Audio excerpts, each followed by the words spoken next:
የእግዚአብሔር ቤት በደሙ የተመሰረተ ነው። ለእግዚአብሔር ቤት እኔና እናንተ ልጆች እንጂ ጠበቃዎች አይደለም። ማርያምን ነው የምላችሁ።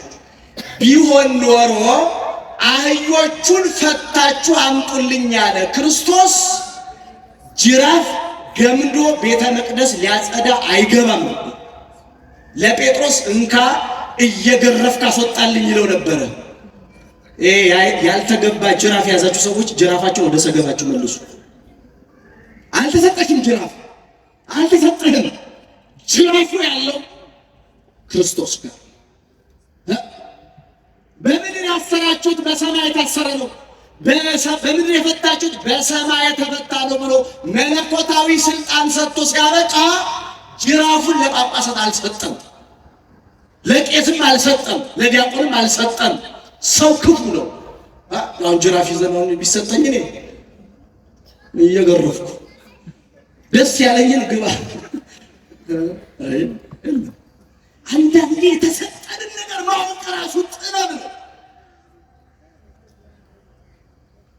እና መናፍቅ ባጭሩ ከፍሎ አማኝ ነው። ነጠላ ለብሶ ከመጠራጠር እግዚአብሔር ይሰውረን፣ እግዚአብሔር ይሰውረን፣ ማርያምን እግዚአብሔር ይሰውረን። አሁን ራሳቸው ኦርቶዶክስ አድርገው የሚያዩ አሉ። ነጠላ ስለለበሱ ብቻ ኦርቶዶክስ አይሆኑ ይመስላቸው፣ በውስጣቸው ግን ብዙ ጥያቄ ያለባቸው ሰዎች አሉ። እና እንዲህ አይነቶቹ ሾልከው ስለገቡ አለ ቅዱስ ይሁዳ ለቅዱሳን አንድ ጊዜ ፈጽማ ስለተሰጠች ሃይማኖት ተጋደሉ። ምን በሉ እንደው እስቲ ልጨርሳት ንባቧን። ትምህርቴም እያለቀ ነው በነገራችን ላይ እየጨረስኩ። ምን ይላል መሰላችሁ? እስቲ ቃል በቃል ልበለው። ፈጽሞ ስለተሰጠ ሃይማኖት እንድትጋደሉ እየመከርኳችሁ እጽፍላችሁ ዘንድ ግድ ሆነብኝ።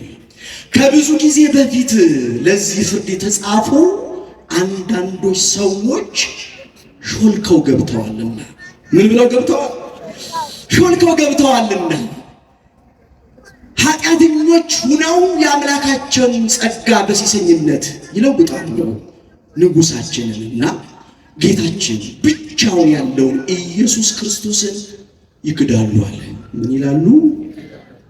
አሁን ጉድ ሊፈላ ነው። ማንን ይክዳሉ? አሁን ማቴዎስ ምን አለ? 24 ላይ ጌታ ስለ መጨረሻው ዘመን ሲናገር በስሜ ይመጣሉ አለ። በምን ይመጣሉ? መልሱ። በምን ይመጣሉ? አሁን ኢየሱስ ጌታ ነው የሚሉ ሰዎች አሉ። ጌታ ነው አይደለም? ጌታ ነው አይደለም? ኢየሱስ ምንድነው?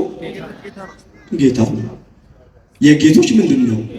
የአማልክትስ የነገስታትስ ንጉስ ነው። አሁን ብርቃችን አይደለም። እንደው ነገር ብርቃችን ስለሆነ እንጂ እኛ አሁን መንገድ ላይ ቆሞ ኢየሱስ ጌታ ነው ቢለኝ የጌቶች ጌታ ነው ብዬ እሄዳለሁ። ምን አጋፋኝ? ምን አሰደበኝ? ምን አስመታኝ?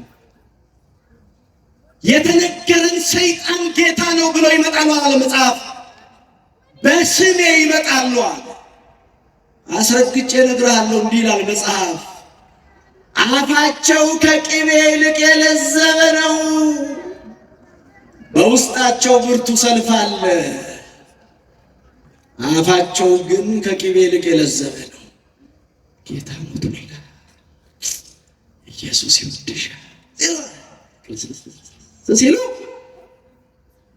ወይ እንደሱ እኮ ታለማት ወይ ትትናቸው እዚያው ቲቪተኛውን ያላል ነው ቆም ይመስለው እንደው መዝሙራቸው አሁን እንደው በብሔር ብሔረሰብ ክላሲካል የተቀላጀ መዝሙር አሁን መዝሙር አንተን ስቦ ነው። አሁን ቅድም አቤል ከዘመረው መዝሙር በላይ አሁን የሚሰም መዝሙር ኖሮ ነው። እነ ይልማ ከሚዘምሩት እነ ሊቀ መዘምራን ኪነ ጥበብ ከሚዘምሩት መዝሙር አሁን የበለጠ መዝሙር ኖሮ ነው። እሺ እነኝስ እንደው የዘመኑ ናቸው። አሁን ያሬድ ከዘመረው በላይ መዝሙር ዘምረው ነው አንተ ልብ በእነዚህ የተማረከው። ኧረ አንዳንድ ጊዜ እንደው ቆም ብለን እናስተውል። ለነገሩ የዱጋው የጾመ ዱጋው ጾመኛ ናችሁ ማለት አታውቁም። ሰዓታት ኪዳታችሁ ብታውቁ ኖሮ እኮ በሰው ነገር አትማረኩም ነበር። ሰው ያለውን ነገር ቢያውቅ እኮ የሌላውን አይመኝም። ቤቱ ሙሉ እንደሆነ ቢያውቅ በጎረቤቱ አይቀናም። በማይቀና እኮ ነው የምትቀኑት። አሁን እናንተ ማለት በማይቀና ለእነዚህ ሾልከው ነው የሚገቡት። በነገራችን ምን ብለው ሾልከው ችግር የለም ትባላለህ። የሥራ ጉዳይ ይታያል ይታያል። ምን ጉዳይ? የባንክ አካውንት ጉዳይ ይታያል። አለች ቆፍጣና ቤተክርስቲያን በቃ የሞተልህን በነጻ ትሰብካለች። አምነህ ከቀረብ አጥምቃ ቅባ ሜሮን ቀብታ አቅርባ ልጅ ታረጋለች። አመስግኗት ቤተክርስቲያን። አሁን አንተን በእንጀራ ደልዬ ባመጣ ከዛ ምናምን ብዬ ባስገባ ነገ የተሻለ የሚከፍል ካለ ጥረት ይላል አይደል? በክርስቶስ ፍቅር ልባችሁ ተነክቶ እንድትመጡ ነው የምንፈልገው። አሁን አንዳንዶች አላችሁ ሴቶች ጓደኛ ትይዛላችሁ፣ የምትይዙበትን ቦታ አታውቁም። ችግር የለም በቃ አንቺን ካገባው በኋላ ሃይማኖቴን ቀይራለሁ ይላል። አሁን እግዚአብሔር ያሳይሽ። አንቺን ብሎ ሃይማኖቱን አንቺን ፈልጎ አምላኩን የካደ ሰው ባል ይሆነኛል ብለሽ ነው? አንተስ አይ ችግር የለውም በቃ ነገ ስንጋባ እጠመቃለሁ ስትል ንስሐ አባትህ ጋር ትመጣለህ። እጠመቃለሁ ብላኛለች። አንተ ናምና ነው እንደምትጠመቀው? የሞተላት ክርስቶስ ገብቶላት በስሙ ተጠምቃ ስታበቃ ነው ማግባት። አንዋር እናንተና ጎን ለጎናቸው እሱ ለዘፋኙ ተው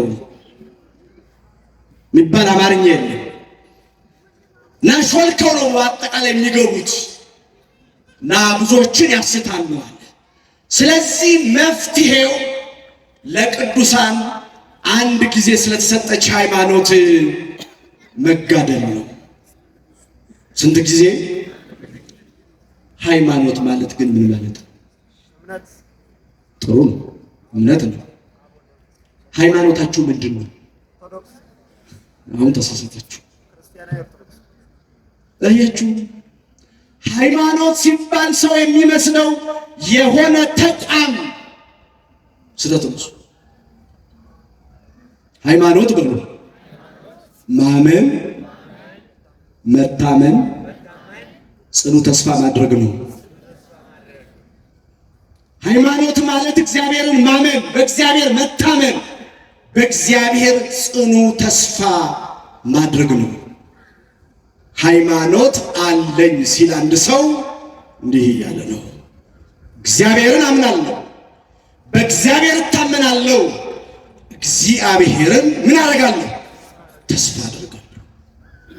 ሃይማኖት የለኝም ካለ አንድ ሰው እግዚአብሔርን አላምንም፣ በሱም አልታመንም፣ ጽኑ ተስፋን አላደርግም ማለት ነው።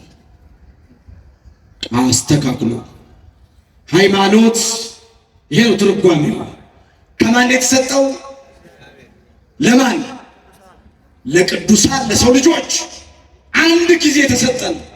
ስለዚህ እኛ ራሳችንን ለሃይማኖት እየሰራን እንኖራለን እንጂ ለኛ የሚሰራ ሃይማኖት የለም። ገብቷችኋል? እኛ ለሃይማኖቱ እንሰራለን እንጂ ለገሌና ለገሌ የሚመች ሃይማኖት በየጊዜው አይሰራም። ማህሌት፣ ሰዓታት፣ ኪዳን እያልክ የምን መንዛዛት ነው? እሁድ ረፈድ ሲል እኛ ጋር ና ብለው ለሰዎች የሚመቻቸውን ሃይማኖት ይሰሩላቸዋል። ያው በዚች በሆዱ መቼስ የሚጨክን የለም። ጾም ከሚለው ጌታ ጾሞላል ብላ የሚለው ይሻላል ለሰው አሁን ዓለሙ የጠፋው የሚመች ሴቶች እንዴት እንደምታምኑ ብታዩ። በቃ አሁን እኔ መንፈሳዊ ባልሆን እንኳን መንፈሳዊነት እንደናንተ ነው ከላይ ስትታዩ ማለት ነው። ምንድነው በነጠላ በቀሚስ ጠልፎ እንዳይጥልሽ ካፕሽን ኩልሽን ጂንስ ሱሪሽን አርገሽ ስማርትፎንሽን ይዘሽ ጣት አይፎንሽን ኤርፎንሽን ጨምረሽ ዘና በይ። ለስጋ ይመቻል። ስለ ጭብጥ ገብስና ስለ ቁራሽ እንጀራ ብላችሁ በሕዝቤ ዘንድ አርክሳችሁኛል የሚላቸው እንዲህ ያሉትን ነው መጽሐፍ። እዳሪ ለሚሆን እንጀራ፣ ድቃቂ ለሚሆን ሳንቲም፣ ራፊ ለሚሆን ጨርቅ፣ ለጊዜያዊ ክብር ሆዴ ይሙላ ደረቴ ይቅላ ለሚሉ ክርስትናና ኤሌክትሪክ በሩቅ ይላል ሲጠቅስ ሊሄድ ሲፈልግ እኮ ለቅዱሳን አንድ ጊዜ ሰጠች ሃይማኖት አለች። ተጋደሉ አለ መጽሐፍ። ምን በሉ? ምን ማለት ነው ተጋደሉ? ግደሉ ነው? ግደሉ ነው ቢሆን አልቆላቸው ነበር። የገደሉንን እስከ ዛሬ እየገደልን ቢሆን ያቃጠሉንን እያቃጠልን ቢሆን መጽሐፉ ሃይማኖታችሁን አጽኑ፣ ተጋደሉ ማለት ክራችሁን አትበጥሱ፣ ሃይማኖት አጽኑ፣ ምግባር አጽኑ ማለት ነው። መብራት ያለው ብቻ አትሁኑ፣ ከመብራታችሁ ጋር ዘይታችሁን ያዙ። አደራችሁ ተወዳጆች።